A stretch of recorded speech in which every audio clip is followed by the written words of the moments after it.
ರಾಜ್ಯ ಹಿಂದುಳಿದ ವರ್ಗಗಳ ಆಯೋಗದ ವತಿಯಿಂದ ಅಲೆಮಾರಿ, ಅರೆ ಅಲೆಮಾರಿ ಸಮುದಾಯವೂ ಸೇರಿದಂತೆ ರಾಜ್ಯದಲ್ಲಿ ವಾಸವಿರುವ ಎಲ್ಲ ಸಮುದಾಯಗಳ ಸಾಮಾಜಿಕ ಮತ್ತು ಶೈಕ್ಷಣಿಕ ಸಮೀಕ್ಷೆಯನ್ನು ನಡೆಸಲಾಗಿದೆ ಎಂದು ಹಿಂದುಳಿದ ವರ್ಗಗಳ ಕಲ್ಯಾಣ ಸಚಿವ ಶಿವರಾಜ ತಂಗಡಗಿ ವಿಧಾನ ಪರಿಷತ್ತಿನಲ್ಲಿಂದು ತಿಳಿಸಿದ್ದಾರೆ.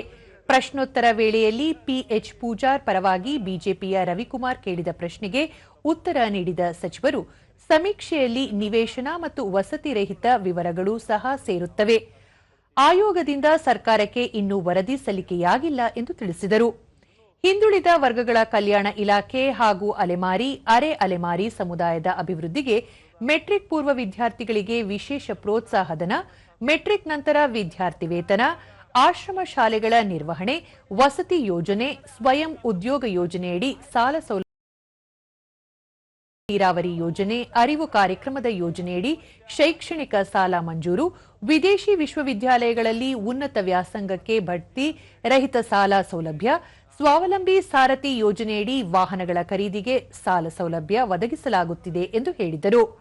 ನಿಗಮದ ಎಲ್ಲ ಯೋಜನೆಗಳನ್ನು ಆನ್ಲೈನ್ ಮೂಲಕ ಅರ್ಜಿ ಕರೆದು ವಿವಿಧ ಹಂತಗಳಲ್ಲಿ ವ್ಯಾಪಕ ಪ್ರಚಾರ ಪರಿಣಾಮವಾಗಿ ಎಲ್ಲ ವಿವಿಧ ಯೋಜನೆಗಳಲ್ಲಿ ನಿಗದಿತ ಗುರಿಗಿಂತ 5 ರಿಂದ 10 ಪಟ್ಟು ಹೆಚ್ಚು ಅರ್ಜಿಗಳು ಸ್ವೀಕೃತವಾಗುತ್ತಿವೆ ಎಂದರು.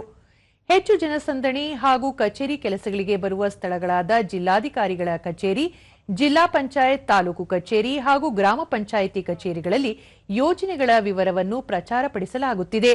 ಈ ಮೂಲಕ ಅಲೆಮಾರಿ, ಅರೆ ಅಲೆಮಾರು ಸಮುದಾಯದ ಸರ್ವತೋಮುಖ ಅಭಿವೃದ್ಧಿಗೆ ಸರ್ಕಾರದ ಎಲ್ಲ ಕಾರ್ಯಕ್ರಮಗಳು ಸದುಪಯೋಗವಾಗುವಂತೆ ಕ್ರಮ ವಹಿಸಲಾಗಿದೆ ಎಂದು ತಿಳಿಸಿದರು. ಅದಕ್ಕೂ ಅವ್ರಿಗೆ ವ್ಯವಸ್ಥೆಯನ್ನು ಮಾಡೋ ದೃಷ್ಟಿಕೋನವನ್ನು ಇಟ್ಟುಕೊಂಡು ಈ ಸತೆ ಈ ಯೋಜನೆ ಬಹಳ ಪರಿಣಾಮಕಾರಿಯಾಗಿ ಮಾಡಬೇಕಂತ ಮಾಡಿದ್ವಿ. ಮಾನ್ಯ ಸಭಾಪತಿಗಳೇ, ಈ ಸತೆ ಏನು ಬಾಗಲಕೋಟೆ ಜಿಲ್ಲೆಯಲ್ಲಿ ಹೇಳ್ತಾರೆ, ನೆಕ್ಸ್ಟು ಈಗ 4 ಜಿಲ್ಲೆಯಲ್ಲ ಒಳಗೆ ಒಂದೊಂದು ಊರನ್ನು ಆಯ್ಕೆ ಮಾಡ್ಕೊಂಡಿದ್ವಿ ಮಾಡೆಲ್ ಆಗಿ. ಯಾಕಂದ್ರೆ ನಮ್ಮ ಬಜೆಟಿನ ಇತಿಮಿತಿ ಒಳಗೆ ನಾವು ಆಯ್ಕೆ ಮಾಡ್ಕೋಬೇಕು. ಆ ದೃಷ್ಟಿಕೋನ ಇಟ್ಕೊಂಡು ಇವತ್ತು ಆಯ್ಕೆ ಮಾಡ್ಕೊಂಡಿದ್ವಿ. ಮುಂದಿನ ದಿನಮಾನದೊಳಗೆ ಬಾಗಲಕೋಟೆ ಜಿಲ್ಲೆ ನಾನು ಹುಟ್ಟಿ ಬೆಳೆದಂಥ ಜಿಲ್ಲೆ, ತಮಗೂ ತಾವು ಹುಟ್ಟಿ ಬೆಳೆದಂಥ ಜಿಲ್ಲೆ, ಆ ಜಿಲ್ಲೆ ಬಗ್ಗೆ ನನಗೂ ಕಾಳಜಿ ಇದೆ. ಮುಂದಿನ ದಿನಮಾನದೊಳಗೆ ಬಾಗಲಕೋಟೆ ಜಿಲ್ಲೆಯನ್ನು ಅಲೆಮಾರಿಗಳು ಎಷ್ಟಿದ್ದಾರೆ ಅಂತ ಐಡೆಂಟಿಫಿಕೇಶನ್ ಮಾಡಿ ಅದರೊಳಗೆ ಮುದಳನ್ನು ತಗೊಂತೀವಿ. ಮನೆಯಲ್ಲಿ ರಾಜ್ಯ ಸರ್ಕಾರವು ತನ್ನದೇ ಆದ ಮೀಸಲಾತಿ ಕೆನೆಪದರ ನೀತಿಯನ್ನು ರಾಜ್ಯದಲ್ಲಿ ಶಿಕ್ಷಣ ಮತ್ತು ಉದ್ಯೋಗದ ಮೀಸಲಾತಿಗೆ ಅಳವಡಿಸಿಕೊಳ್ಳಬಹುದಾಗಿದೆ ಎಂದು ಹಿಂದುಳಿದ ವರ್ಗಗಳ ಕಲ್ಯಾಣ ಸಚಿವ ಶಿವರಾಜ ತಂಗಡಗಿಯವರು ಮೇಲ್ಮನೆಯಲ್ಲಿ ತಿಳಿಸಿದರು.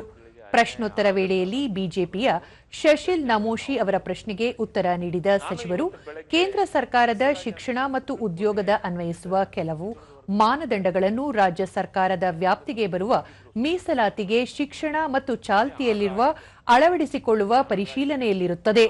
ಉದ್ಯೋಗದ ಮೀಸಲಾತಿಗೆ ಕ್ರೀಮಿ ಲೇಯರ್ ನೀತಿಯಲ್ಲಿ ಪ್ರಸ್ತಾವನೆಯನ್ನು ಪರಿಶೀಲನೆಯಲ್ಲಿದೆ ಎಂದು ಹೇಳಿದರು. ಭಾರತ ಸರ್ಕಾರದ ಅಧಿಕೃತ ಜ್ಞಾಪನಾ ಅನ್ವಯ ಪೋಷಕರ ಆದಾಯ ಮಿತಿಯನ್ನು 8 ಲಕ್ಷಗಳಿಗೆ ನಿಗದಿಪಡಿಸಲಾಗುತ್ತದೆ. ಅದರಂತೆ ರಾಜ್ಯ ಸರ್ಕಾರವು ತನ್ನ ಆದೇಶದಲ್ಲಿ ಅಭ್ಯರ್ಥಿಯ ಪೋಷಕರ ವಾರ್ಷಿಕ ಆದಾಯ ಮಿತಿಯನ್ನು 8 ಲಕ್ಷಗಳಿಗೆ ನಿಗದಿಪಡಿಸಲಾಗಿದೆ ಎಂದು ಹೇಳಿದರು. ಇದರಿಂದಾಗಿ ವಿದ್ಯಾರ್ಥಿಗಳು ಪೋಷಕರ ಆದಾಯವು 8 ಲಕ್ಷ ರೂಪಾಯಿ ಮೀರಿದ್ದಲ್ಲಿ ಅಂತಹ ವಿದ್ಯಾರ್ಥಿಗಳು ಶೈಕ್ಷಣಿಕ ಮತ್ತು ಉದ್ಯೋಗದಲ್ಲಿ ಮೀಸಲಾತಿ ಪಡೆಯಲು ಅವಕಾಶ ಇರುವುದಿಲ್ಲ ಎಂದು ಹೇಳಿದರು. ವೇತನದಾರರ ಮಕ್ಕಳು ಅಖಿಲ ಭಾರತ ಹಾಗೂ ರಾಜ್ಯ ಕೋಟಾದಡಿ ವೈದ್ಯಕೀಯ, ಇಂಜಿನಿಯರಿಂಗ್ ಹಾಗೂ ಇತರೆ ವೃತ್ತಿಪರ ಪ್ರವೇಶ ಪಡೆಯುವಾಗ ಅವಕಾಶ ವಂಚಿತರಾಗುವುದಿಲ್ಲ ಎಂದು ತಿಳಿಸಿದರು. ಇದು ಕೆಲವೊಂದಿಷ್ಟು ವಿದ್ಯಾರ್ಥಿಗಳು ಅನ್ಯಾಯ ಆಗ್ತಾ ಇರೋದನ್ನ ನಮ್ಮ ಗಮನಕ್ಕೂ ಬಂದಿದೆ.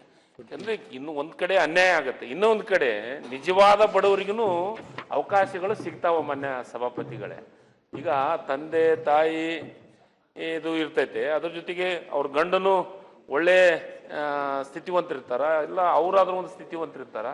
ಮತ್ತೆ ಇಂಥವ್ರಿಗೆ ಕೊಡೋದಕ್ಕಿಂತ ಅವ್ರು ಯಾರು ಇರ್ಲಾರ್ದು ಇನ್ನೊಂದು ಇರ್ತಾರಲ್ಲ, ಅವ್ರು ಕಷ್ಟದಾಗಿರೋಂಥವ್ರು ತಂದೆ ತಾಯಿ ಅಂಥವ್ರಿಗೂ ಅವಕಾಶ ಇದೆ. ಎರಡನ್ನೂ ವಿಚಾರ ಮಾಡಿದ್ದೀವಿ ನಾವು, ಎರಡೂ ವಿಚಾರ ಮಾಡಿ ನಿರ್ಧಾರ ಅಂತ ಇದ್ವಿ. ಮತ್ತೆ ನಾನು ಸುಪ್ರೀಂ ಕೋರ್ಟ್ ಏನು ಆರ್ಡರ್ ಆಗಿದೆ, ನಾನು ಮಾಧ್ಯಮದೊಳಗೆ ನೋಡಿದ್ದೀನಿ ಮಾನ್ಯ ಸಭಾಪತಿಗಳು. ಅದನ್ನು ಬಂದ ಮೇಲೆ ಪೂರ್ಣ ಪ್ರಮಾಣದ ಮಾಹಿತಿ ತಗೊಂಡು ನಿಮ್ಮನ್ನೆಲ್ಲ ಕರೆಸಿ ಅದ್ರ ಬಗ್ಗೆ ಚರ್ಚೆಯನ್ನು ಮಾಡಿ ನಿರ್ಧಾರ ಅಂತ ಇದ್ವಿ. ಮಾನ್ಯ ಅಧ್ಯಕ್ಷ.